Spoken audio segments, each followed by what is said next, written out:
In this video, we'll be making this silky smooth and super easy American buttercream. Let's get right into it.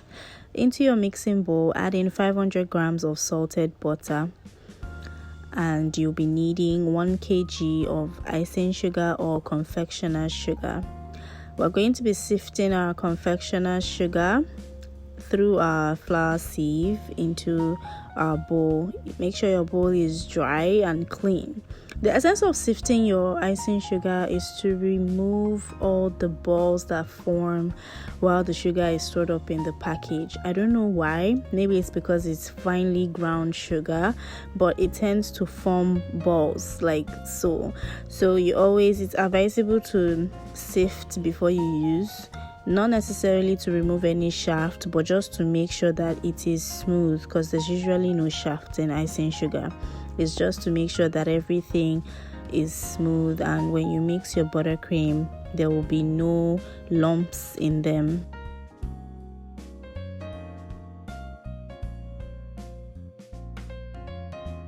So this is how it looks. You can see how fine it is.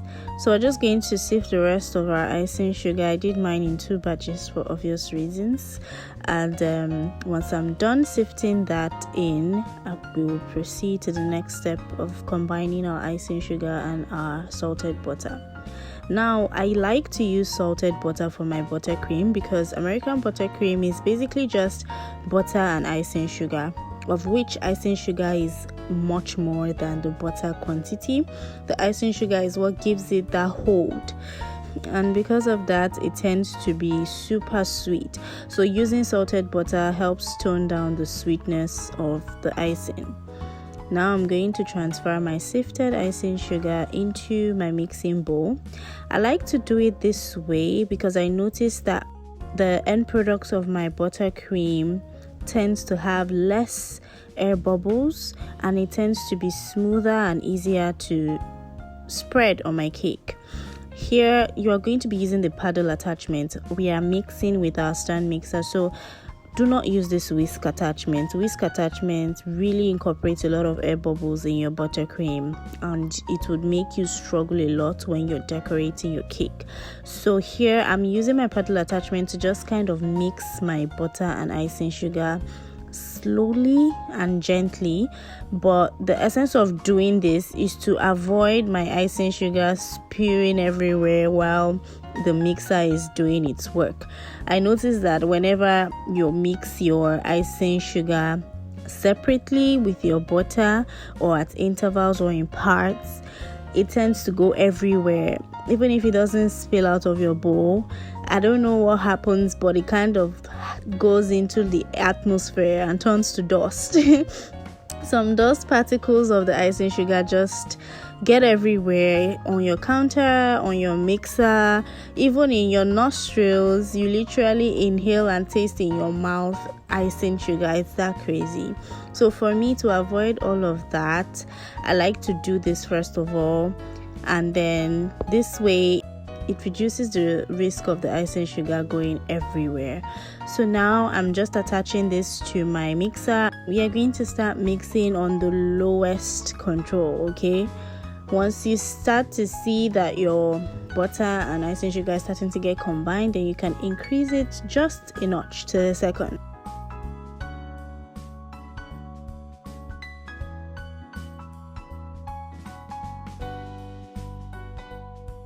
If you look closely, you would still notice there's a little bit of dust from the icing sugar coming, but trust me, it's still much better than when we do not do it the way I did it earlier.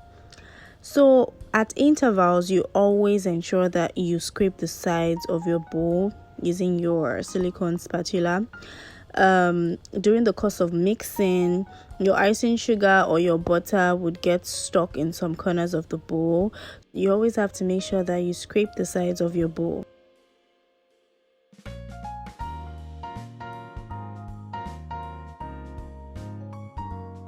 So at this point, we're going to put our mixer on high speed. This way it makes it smoother and it mixes everything in evenly. We are only doing high speed once we notice that all of our ingredients, which is the icing sugar and the butter, are well incorporated. So at this point, I'm going to stop and add in my flavoring. You can add whatever flavoring of your choice. Add about half a teaspoon. I noticed that if you put too much flavoring, as though you were making a cake, it overpowers the buttercream, and the buttercream tastes like that artificial flavor. It doesn't really have that smooth, enjoyable buttercream taste. And so half a teaspoon is just fine. And then we're going to continue mixing our buttercream on high speed. You'd begin to notice that your butter color turns pale. It begins to lose that yellow color, as it should. It depends on how much you really want to mix your frosting, but the moment everything combines well, then you can just allow it to mix for a few more minutes, and then you're done making your buttercream. You don't have to overmix your buttercream. Overmixing risks us having air bubbles, and air bubbles can be very annoying when we are decorating our cakes.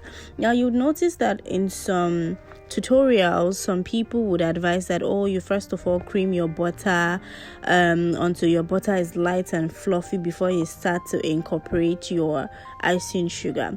I don't do it that way because it always has a lot of air bubbles, and it makes the buttercream somewhat lighter. I live in a place or an area where the weather is quite hot most of the time, and so I haven't really had good experiences with light buttercream. This way my buttercream is solid, my buttercream is firm. Whether or not I refrigerate my cake, my buttercream sits perfectly on my cake. And this way, when I'm decorating my cake, I literally just go around my cake once, twice, 3 times with my bench scraper, and the buttercream is already smooth. But with the other method that I described earlier, you would have to go around your cake multiple times. In some cases, you will have to dip your bench scraper in hot water to be able to get that smooth base when you're trying to cover your cake in buttercream. All of that is really stressful and time wasting. So this way is just like safe, quick and easy.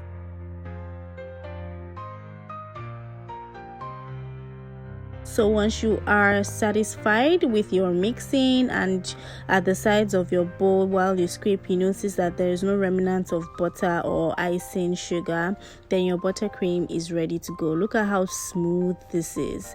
Always ensure you do this to remove whatever little air bubbles may have been incorporated as a result of the paddle attachment mixing for a period of time. In my next video, I'll be using this buttercream to decorate a 3-layer triple delight beautiful heart cake. I hope you enjoyed this video and this tutorial. Please don't forget to subscribe to my YouTube channel. Share this video to people who you know it would help. See you in my next video. Bye for now.